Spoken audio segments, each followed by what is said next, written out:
Hello friends, मेरा नाम शिखा कुमारी है। इससे पहले के वीडियो में मैंने आप सबको बताया था तुलनात्मक राजनीति क्या है, और आज हम सब जानेंगे तुलनात्मक राजनीति की प्रकृति के बारे में। दोस्तों, तुलनात्मक राजनीति के प्रत्येक विषय की भांति तुलनात्मक राजनीति की प्रकृति के बारे में भी विद्वानों में मतभेद देखा जाता है। यह सत्य है कि अपनी प्रकृति के अनुसार तुलनात्मक राजनीति एक स्वतंत्र अनुशासन है। फिर भी विद्वानों द्वारा इसकी प्रकृति संबंधी निम्नलिखित दो धारणाओं की चर्चा की गई है। पहला, तुलनात्मक राजनीति अनुलंब या लंबात्मक तुलना है, और दूसरा, तुलनात्मक राजनीति अनुप्रस्थ या अमरांतीय तुलना है। जी दोस्तों, विद्वानों ने प्रकृति के बारे में, तुलनात्मक राजनीति की प्रकृति के बारे में दो धारणाओं की चर्चा की है। पहला है इसकी अनुलंब तुलना और दूसरा अनुप्रस्थ या अमरांतीय तुलना। तो सर्वप्रथम हम जानेंगे तुलनात्मक राजनीति की अनुलंब या लंबात्मक तुलना क्या है इसके बारे में। तो इस विचारधारा के अनुसार या इस विचारधारा को मानने वाले विद्वानों के अनुसार तुलनात्मक राजनीति एक ही देश में स्थित विभिन्न स्तरों पर सरकारों और उनको प्रभावित करने वाले राजनीतिक व्यवहारों का तुलनात्मक विश्लेषण और अध्ययन है। प्रत्येक राज्य में विभिन्न स्तरों पर अनेक प्रकार की सरकारें होती है, जैसे सर्वव्यापक या सार्वजनिक या राष्ट्रीय सरकार, या फिर निचले स्तर पर आंशिक, स्थानीय या व्यक्तिगत सरकार। अतः इस विचारधारा के अनुसार तुलनात्मक राजनीति में किसी एक ही देश में स्थित विभिन्न सरकारों अर्थात सर्वव्यापक और आंशिक सरकार की परस्पर तुलना की जाती है। अतएव इसे लंबात्मक तुलना कहते हैं।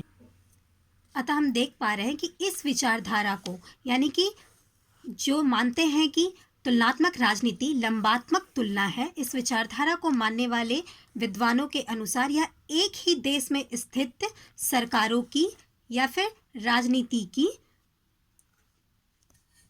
तुलना है। पर इसके आलोचकों ने इसकी आलोचना भी की है। तो आलोचकों का मत है कि तुलनात्मक राजनीति की उपर्युक्त परिभाषा का आधार तर्कसंगत नहीं है, क्योंकि तुलनात्मक अध्ययन के लिए आवश्यक है कि समानता वाली सरकारों का अध्ययन किया जाए। इसके विपरीत राष्ट्रीय सरकार एवं आंशिक सरकारों के बीच दृष्टिगोचर होने वाली समानता सत्य नहीं है। यानी कि आलोचकों का ये कहना है, वो ये कह रहे हैं कि इसका जो आधार है, परिभाषा का जो आधार है, वही सत्य नहीं है, क्योंकि तुलनात्मक अध्ययन समान सरकारों में किया जाता है, लेकिन यहाँ पर जो भी समानता है वह सत्य नहीं है, वह सिर्फ देखने में है या फिर वह सिर्फ ऊपरी सतह पर है। इस तरह जैसे कि इसके विपरीत राष्ट्रीय सरकार एवं आंशिक सरकारों के बीच दृष्टिगोचर होने वाली समानता सत्य नहीं है। राष्ट्रीय तथा आंशिक या स्थानीय सरकारों में निम्नलिखित तीन असमानताएं दिखाई देती हैं। और सबसे पहले असमानता है नियमों या विधियों की असमानता। जी हाँ, सबसे पहले हम देखेंगे कि नियम और विधि में किस तरीके से एक ही देश में स्थित सरकारों में असमानता दिखाई देती है या विद्यमान है। तो राष्ट्रीय सरकार के नियमों की विशेषता, ठीक है। सर्वप्रथम, राष्ट्रीय सरकार के नियम व कानून दृढ़ होते हैं और उनका पालन भी अधिक दृढ़ता पूर्वक कराया जाता है। दूसरा, उनका आकार बृहत्तर रूप वाला होता है और उनमें जटिलता भी अधिक होती है। तीसरा, उनके पीछे राष्ट्र शक्ति होती है, जिससे सामान्यतः उनका उल्लंघन नहीं किया जा सकता। इसके विपरीत आंशिक सरकार के नियमों की विशेषता, आंशिक सरकार यानी कि व्यक्तिगत सरकार, ठीक है, जो कि निचले स्तर पर होता है। राज्य की सरकार जिसको कहते हैं राष्ट्र सरकार, राज्य सरकार। तो पहला, आंशिक सरकार के नियमों में राष्ट्र सरकार के नियमों के समान दृढ़ता और व्यापकता नहीं होती। दूसरा, उनके पीछे संप्रभु शक्ति के अभाव के कारण न केवल उनकी सुरक्षा व्यवस्था में कमी होती है, वरन उनके पालन में भी ढीलेपन का तत्व होता है। दोस्तों, दोस्तों हम देखते हैं कि इसके अनुसार ये बताया गया है कि जो ऊपरी या फिर राष्ट्र सरकार होती है उनमें संप्रभु की शक्ति होती है, इसलिए या फिर वो उच्च स्तर सरकारों के नियमों का पालन अधिक दृढ़ता के साथ या फिर अधिक व्यापकता के साथ किया जाता है। उसी तरह दूसरी असमानता है आर्थिक साधनों की असमानता। राष्ट्र सरकार के आर्थिक साधन, स्रोत, आकार और संभावनाएं की दृष्टि से व्यापक है। इसका प्रमुख कारण यह है कि इनका संबंध प्रत्यक्ष या अप्रत्यक्ष रूप से राज्य के प्रत्येक व्यक्ति से होता है। जी दोस्तों, हम सब जानते हैं कि राष्ट्र सरकार जो कुछ भी करती है या उनके जो भी नियम होते हैं, जो भी कुछ उनके द्वारा किया जाता है कार्य, उसका असर देश के प्रत्येक नागरिक पर पड़ता है। परंतु राज्य सरकार अपने राज्य सीमा के अंतर्गत कार्य करती है और उनके नियमों का, कानूनों का जो भी परिणाम होता है वो उनके राज्य के लिए होता है, लेकिन देश के नियम पूरे राज्यों को लेकर चलते हैं, इसलिए उनके आर्थिक साधन या किसी भी चीज में उनकी संप्रभुता अधिक होती है। पर आंशिक सरकारों के साधन इतने व्यापक नहीं होते। तीसरी असमानता है शक्ति की असमानता। दोस्तों, प्रत्येक सरकार के संगठन को बनाए रखने के लिए कुछ न कुछ शक्ति का होना अनिवार्य है, परंतु यह जग विदित है कि शक्ति की मात्रा प्रत्येक स्तर पर समान नहीं होती। जी हाँ, इसी तरह राष्ट्र सरकारों की शक्ति अधिक होती है क्योंकि उनके पीछे संप्रभु की शक्ति होती है, वह पूरे नागरिक के साथ जुड़ी होती है, और राज्य सरकार की यानी कि आंशिक सरकार की या निचले स्तर के सरकारों की शक्ति उतनी अधिक नहीं होती है। अतः ऊपरी समानताओं के बावजूद राष्ट्रीय और आंशिक सरकारों के संबंध में असमानताएं ही अधिक है। इसलिए तुलनात्मक राजनीति की व्याख्या एक लंबात्मक अध्ययन तथा तुलना के रूप में नहीं की जा सकती। तो अब हम देखेंगे तुलनात्मक राजनीति अनुप्रस्थ या अमरांतीय तुलना के रूप में। अभी तक हमने देखा था कि तुलनात्मक राजनीति अनुलंब तुलना के रूप में, अब जानेंगे तुलनात्मक राजनीति अनुप्रस्थ या अमरांतीय तुलना के रूप में। तो इस विचारधारा के अनुसार या इस विचारधारा को मानने वाले वैज्ञानिकों के आधार पर प्रकृति संबंधी तुलनात्मक राजनीति की दूसरी विचारधारा के समर्थक मानते हैं कि यह राष्ट्रीय सरकारों का अनुप्रस्थ तुलनात्मक अध्ययन है। अधिकांश राजनीति शास्त्री इसी विचार के सहमत हैं। यह तुलना से समानीकरण संभव है जो प्रत्येक सामान्य और विशिष्ट राजनीतिक व्यवहार को समझ सकता है। इसमें निम्नलिखित दो तरह की बातों को सम्मिलित किया गया है या दो संभावनाओं को देखा गया है। पहला, एक राष्ट्र की केंद्रीय सरकारों की ऐतिहासिक तुलना, और दूसरा समसामयिक जगत में राष्ट्र सरकारों की अनुप्रस्थ तुलना। एक एक करके हम दोनों के बारे में जानेंगे।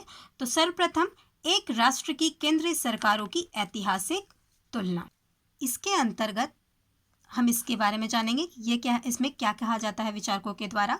तुलनात्मक राजनीति में एक ही देश में व्याप्त राष्ट्र सरकारों की ऐतिहासिक तुलना इसके क्षितिज को व्यापक बना देती है। प्रत्येक देश की वर्तमान राजनीति व्यवस्था के पीछे एक लंबा इतिहास होता है। आधुनिक राजनीतिक संस्थाओं, प्रक्रियाओं और व्यवहारों की तुलना भूतकाल के संदर्भ में की जा सकती है। इस प्रकार एक ही देश में विभिन्न राष्ट्र सरकारों की तुलना से वर्तमान राजनीतिक व्यवहार की प्रकृति को समझना आसान होगा। अतः इस संभावना में कहा गया है कि हर एक देश के राजनीतिक व्यवस्था के पीछे एक लंबा इतिहास होता है। हमारे भारत का भी है, दूसरे देशों का भी है। तो उन सब को पढ़ के, जान के, समझ के हम वर्तमान स्थिति के बारे में जान या समझ सकते हैं। उदाहरण के तौर पर भारतीय दृष्टिकोण से यह तुलना प्राचीन भारत, मध्य भारत, ब्रिटिश भारत और आधुनिक स्वतंत्र भारत की राष्ट्रीय सरकारों में की जा सकती है। ऐसा ऐतिहासिक तुलना का अपना महत्व होता है, लेकिन तुलनात्मक राजनीति में ऐसी तुलना की सीमित उपयोगिता को देखा गया है या दिखाई पड़ती है। इसलिए हम इस जो संभावना है उसको इतना महत्व ना देते हुए इसकी दूसरी संभावना पर जोर देते हैं। दूसरा संभावना, समसामयिक जगत में राष्ट्र सरकारों की अनुप्रस्थ तुलना। तुलनात्मक राजनीति की प्रकृति की यह सर्वमान्य धारणा मानी जाती है।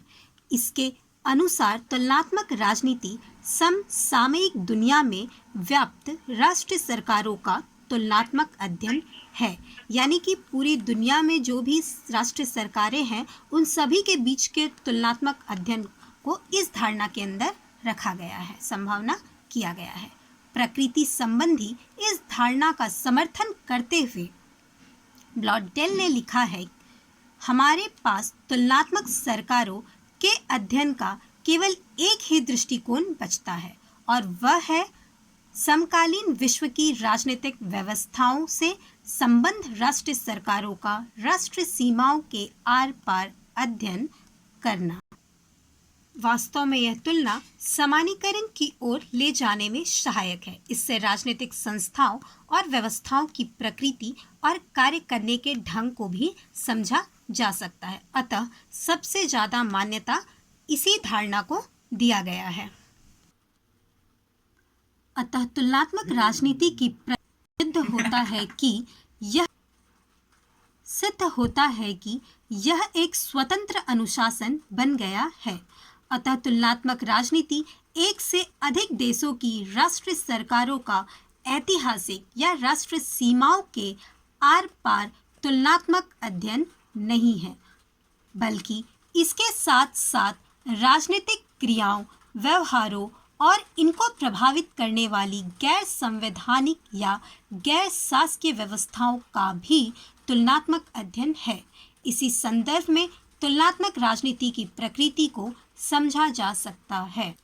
अतः तुलनात्मक राजनीति की प्रकृति के साथ ये टॉपिक यहीं समाप्त होता है। फिर मिलेंगे एक नए टॉपिक के साथ।